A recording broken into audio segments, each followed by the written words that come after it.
Tentu masa lalu kita yang buruk itu tidak diceritakan orang lain. Dan itu kadang karena gengsi. Tapi kalau melihat hadisnya Nabi itu gampang sekali. Kullu ummati mu'afan ilal mujahirin. Umatku semua itu dimaafkan. Kecuali yang memperlihatkan salahnya dosanya. Kan nyun sewu saya ini sering diparani orang yang mau tobat. Tercerita gue saya dulu sering main perempuan, sering mabuk. Tapi sekarang saya mau tobat gini-gini. Karena ini orang awam, tak terima. Tapi saya bilang gini, kamu jangan cerita ke anak kamu.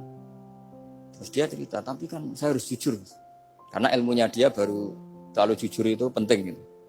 Terus Pak, pokoknya menurut kula ora oleh cerita, pokoknya ora oleh cerita. Ya guys, oke.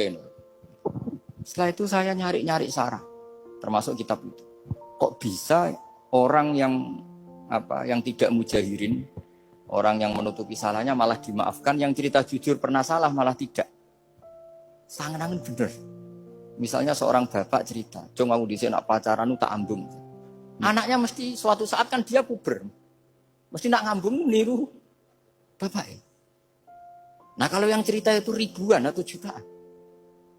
Cung aku zaman yang pondok itu rezekiku kombodoni. Kan terus jadi syariatun mutabah. Apalagi yang cerita ini ternyata jadi kiai, ternyata gitu ya tetap jadi kiai. Oke, itu alasan. Alasannya Imam Ghazali itu paling masuk akal. Ini saya cerita. Illa aliman umta'an. Barokahnya baca Imam Ghazali. Fa inna wa ta'ala yakrohu zuhurul ma'asi. Wa min asbabi zuhur adalah al-mujaharah. Karena Allah itu gak suka maksiat itu begitu kelihatan. Dan awal dari kelihatannya maksiat adalah semua orang cerita.